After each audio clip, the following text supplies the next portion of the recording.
صباح الخير يا جدعان. عاملين ايه النهارده؟ عطل. فالعطل عبارة عن الآتي: انا لسه ما شغلتش الاسانسير، لسه طالع دلوقتي غرفة المكنة، فببص الاسانسير عندي مزحلق. الاسانسير عندي مزحلق. هوريكم دلوقتي مزحلق وايه السبب اللي خلاه يزحلق. يعني الاحتمالات بتبقى كتير، ما يبقاش سبب واحد، بس انا النهارده عندي سبب مختلف عن بقية الاسباب كلها. ماشي. قبل ما نبدأ يا جدعان، بعد اذنكم محدش بيعمل لي لايك، محدش بيعمل لي لايك يا جدعان. فانا لا كده هبقى محبط اللي انا مش هنزل فيديوهات تاني. فبعد اذنكم هتعملوا لي لايك، هبدأ اللي انا انزل لكم فيديوهات، وهبدأ اللي انا اعلمكم ازاي للفنيين ازاي تصلحوا الاسانسير، وازاي بيبقى الاعطال الخبيثة والاعطال دي. ده بعد اذنكم، يعني دعم لكم، هتعملوا لي لايك بس. ماشي يا باشا. هوريك لكم دلوقتي الكاميرا، واوريكم دلوقتي ده الكنترول اهوت يا جدعان. بص بقى حالته متبهدله ازاي اهو، من بعد احدى الفنيين اللي انا نزلناهم معانا. كنترول اهو. انتوا كده كده عارفين اللي انا بشتغل روزيتات على بره، تمام؟ فالروزيتات على بره بص عمل لي الزلك ازاي عشان خاطر يشغل لي الفاست سيكونز. كان الفاست سيكونز ده عندي مش شغال، فجبنا واحد فعشان نشغله. بص عامل لي السلكه ازاي، جايبها لي ازاي. بص شايل لي الترنك، ما اعرفش بقى، الله اعلم راح فين الترنك. المهم نبدا الفيديو. الاسانسير عندي دلوقتي حاليا واقف في الدور الارضي، قاطع معايا الاستوبات اللي هو الستوب والشوكه والكالون كده كده عشان خاطر ايه مزحلق.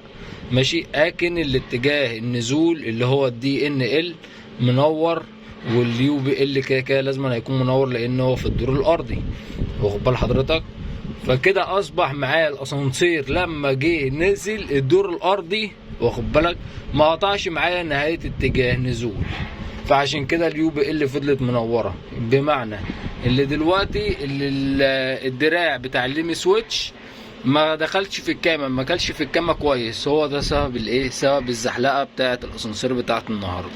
فياريت كل واحد يخلي باله من رجلاش الكراسي ومن تركيب البيزاتو اللي هو بيكون واكل في نص الكامه، ما يكونش واكل معاك على طرف الكامه.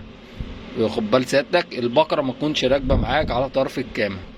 ادينا كده يا جدعان، طلعنا الاسانسير عشان كان مزحلق في الدور الارضي، طلعناه بعد ما وريتكم فوق اللي هو كان قاطع، زحلق على السريع وما قطعش نهاية اتجاه نزول، واخد بالك. واوريك دلوقتي اللي الليمي سويتش لسه جديد، واخد بالك، وما اتكسرش وما جرالوش حاجه.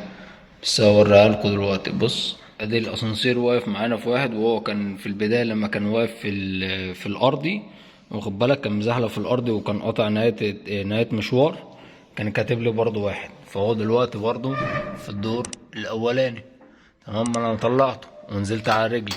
ادي الليمي سويتش اهو، إماس تركي، أنضف أنواع التركي وأنضف أنواع الفيزات. بص أهو، سامع التكة شغال، بس هو إيه بقى، مش واكل معاك في الكامة هنا. أبدأ اللي أنا إيه أعدله وأشغله. بص بقى يا جدعان، أنا عندي الاتجاه الكامة جاي كده نازل، جاي الكيرف بتاعه جاي كده، واخد بال حضرتك؟ يعني راكب معايا هنا في الكاميرا، مش جاي معكوسه الاتجاه التاني. فالدراع زي ما انتوا وريتكم، فلقيت ببص بقى لقيت حاجه غريبه جدا. ايه اللي هي الغريبه بقى اللي فيها؟ بص انا عندي لسه والله ببدا اربط افك المسمار، لقيت المسمار معايا سايب. بص اهو، يعني ببدا اللي انا ربط، بص سايب. والمفروض اللي الدراع هيبقى معايا الاتجاه ده، فاهم؟ الدراع يبقى معايا الاتجاه ده عشان يقطع كده، لان البقره عندي هنا اهو. شايف اللي الدراع الاتجاه ده اهو، يعني عشان خاطر الكامه تنزل تقطع لي كده. شفت انتوا كان الاتجاه التاني. ماشي. هو ده عطلنا النهارده. متنسوش بقى اللايك والاشتراك في القناه عشان خاطر يوصل لكم كل جديد.